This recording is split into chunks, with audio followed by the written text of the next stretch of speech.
We have got legitimate tension around here this morning. It is rare that our little radio show, biggest in the country, has sports going on in real time while we're on the air. And right now, the U.S. Open, Stugotz is going to be distracted all show because golf was a religious experience in his house when he was young, and now he loves it that way. But the other event that's going on, Stugotz doesn't love that way. He hates it, and his ignorance is flabbergasting. The World Cup is underway. You got bars filled with people already because this time of year is so much fun.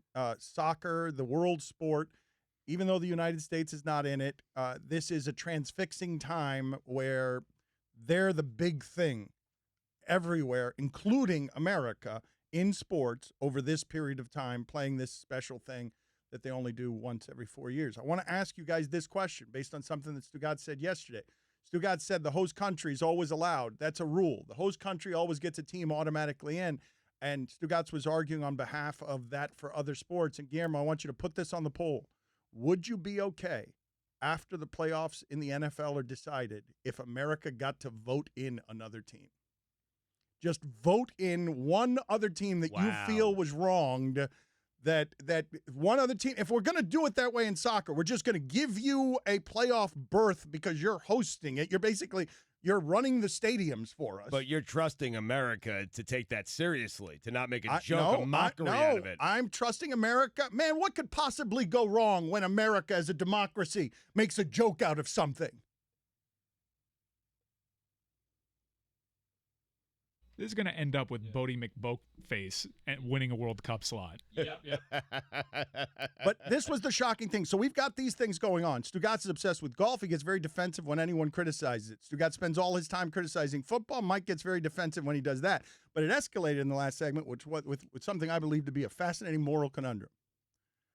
Stugotz has declared that Lionel Messi, because he took HGH as a child, is not the best soccer player in the world, and furthermore, in his personal record book, Lionel Messi is still 5'1". Yep, he's never played soccer. Now, this is a fascinating conundrum because of the number of kids in this country that need HGH to grow. But what Mike said about Messi is so. He wasn't doing it because his parents were real concerned about, he had maybe his genitals weren't growing at the right rate of speed because that's something that people use HGH for. Nah, he wanted to be better at soccer. Yes. His family got started with the cheating much earlier than usual and birthed the best thing we've ever seen that should be 5'1" and wouldn't be the best thing we've ever seen if it were 5'1".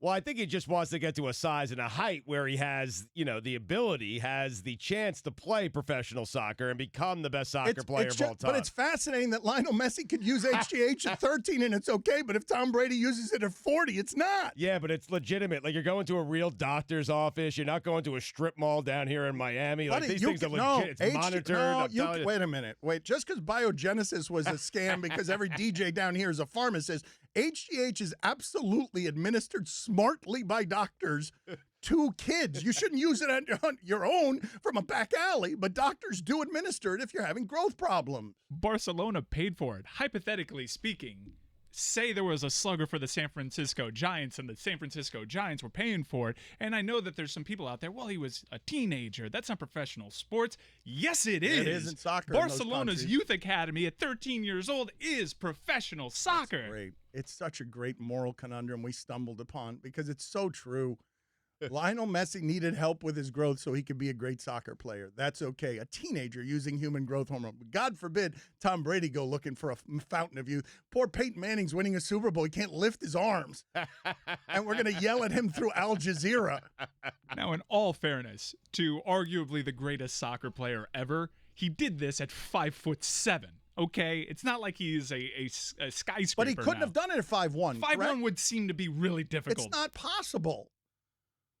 I mean, Mike, is there a soccer player who's, 5'2", 5'3", that has turned out to be a great... Messi's your shining example. Okay. Messi is your shining example. Not in professional sports because there's, Altuve and Pedroia in that sport. Isn't he the best small athlete of all time? Yeah. Yes. Yeah. Yes. Hey, take small out of the equation. Messi might be considered the greatest athlete of all time. If you polled the world anyways right now, I think he'd run away with it. But Stugotz says... Not in my personal record book.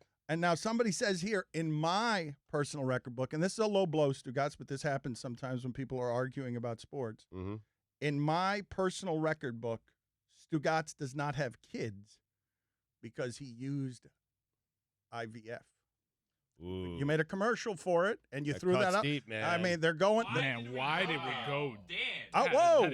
I didn't go there. I'm just. You could have chosen not to. You're going to catch that under the texter umbrella? Is that what we're doing here? We do a lot of that. Wait a minute. Do you think I'm saying that in my personal record book you don't have kids? This is a text allegation. I do think that, actually. I love Rachel and Emma. You didn't come to their bat mitzvah, I mean. I sent a healthy check. You certainly did. It was well worth not having you there. So I shouldn't have read that. Should I apologize? Nah, it's okay. It's a low blow. You don't love Rachel. I mean, let's be honest. Nobody does. Except Abby.